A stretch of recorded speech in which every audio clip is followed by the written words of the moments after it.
তিনি যে ড্রেসগুলো পরে সে ক্যানালির ব্র্যান্ডের, ডানহিল ব্র্যান্ডের।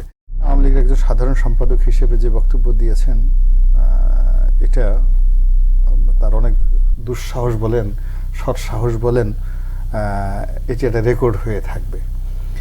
কিন্তু থাকবে এই কারণ হলো যে কন্ট্রাস্ট করে। তাই তিনি যে ড্রেসগুলো পরে সে ক্যানালির ব্র্যান্ডের, ডানহিল ব্র্যান্ডের, এক একটা জামার দাম 50,000 60,000 টাকা। ঘড়িগুলো তার হাতে, তার অনেকগুলো ঘড়ি যেগুলো পেপারে আসছে, আমি জানিও না এক একটা রোলেক্সের দাম নাকি 20 লাখ থেকে শুরু করে 2 কোটি 3 কোটি টাকা পর্যন্ত।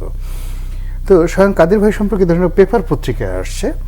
তো তিনি যদি ওই অবস্থা থেকে বলতে পারেন যে আমি আয়নায় নিজেকে উপস্থাপন করতে চাই অনেস্ট হিসেবে, সেখানে সঙ্গত কারণে তিনি যদি ইন্ডিকেট করে থাকেন মির্জা ফখরুল সাহেবকে, তো মির্জা ফখরুল সাহেবের জামার দাম কত, প্যান্টের দাম কত, ঘড়ির দাম কত, এই তুলনাটা যদি জনগণ সংবাদপত্র থেকে শুরু করে আমরা সবাই একটা মানে ক্যানভাসে নিয়ে আসি যে আওয়ামী লীগের 10 জন রাজনৈতিক নেতা, তার পোশাকের দাম এত, ফ্ল্যাটের দাম এত, অবস্থা ঘড়ির দাম এত, আর বিএনপির 10 জন নেতা তার এই পোশাক আশাকের দাম কত, এবং তুলনামূলকভাবে তখন আওয়ামী লীগ এবং বিএনপি যারা লোকজন আছে তাদের একটা যে দুর্নীতি, অর্থনীতি এবং তাদের সামাজিক দন্যতা এবং সক্ষমতা, এটি এটা বোঝা যাবে। এবং এই সুযোগটা যেহেতু ওবায়দুল কাদের সাহেব করে দিয়েছেন, আমি তাকে ধন্যবাদ জানাচ্ছি। এক আর দ্বিতীয়ত হলো যে আমলা শব্দটা ব্যবহার করা উচিত নয়, যে দুর্নীতির সঙ্গে আমলাতন্ত্রের কোনো যোগাযোগ নাই।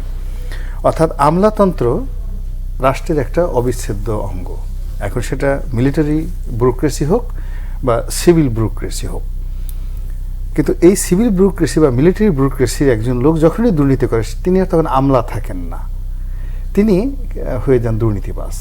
আবার ওই দুর্নীতিবাজ যখন ধর্ষণ করে তখন তিনি হয়ে যান ধর্ষণকারী, তিনি যখন চুরি করেন তখন হয়ে যান চোর, তিনি যদি ডাকাতি করেন হয়ে যান ডাকাত, মানে তার মূল কাজের সঙ্গে। ফলে এই কাজের সঙ্গে রাষ্ট্র এবং আমলাতন্ত্রকে আমাদের এখানে গুলিয়ে ফেলা চলবে না, জড়ানো চলবে না। আমাদের মনে হয় যে আমরা যারা আছি সমাজে, রাজনীতি করি, সিভিল সোসাইটি করি, ইভেন রাজনীতিবিদ, যেই মুহূর্তে একজন রাজনীতিবিদ অন্যায় করছেন তিনি আর পলিটিশিয়ান থাকছেন না, সেই মুহূর্তের মধ্যে ক্রিমিনাল, একজন অপরাধী হয়ে যাচ্ছেন।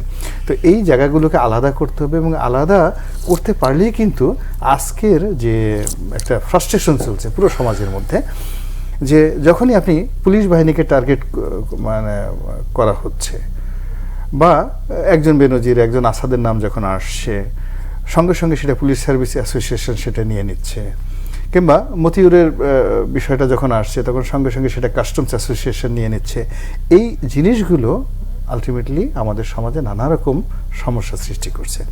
তো যখনই আমরা যদি বলতে পারি যে নো, সে কম্পারেটিভ অ্যান্ড কম্পিটিটিভ, কম্পারেটিভ মানে অন্যের সাথে প্রতিযোগিতা করেছে এবং প্রতিযোগিতা করে যোগ্যতা প্রমাণ করে বিসিএস পাস করেছে, দক্ষ বিজ্ঞ হিসেবে অনেকগুলো স্তর পার করে সে সেখানে আসছে, আমরা তাকে ভালো কাজের জন্য মনোনীত করেছি, চুরি করার জন্য। এখন সে চুরি করেছে, কাজেই তার চুরির শাস্তি হবে। এখানে আমার আমলার পক্ষে যাওয়ার দরকার কি, রাজনীতিবিদদের পক্ষে যাওয়ার দরকার, কোনো পক্ষের দরকার নেই। ফলে ওবায়দুল কাদের নিজের বক্তব্য, এটার ভালো মন্দ দুটো দিকই আছে।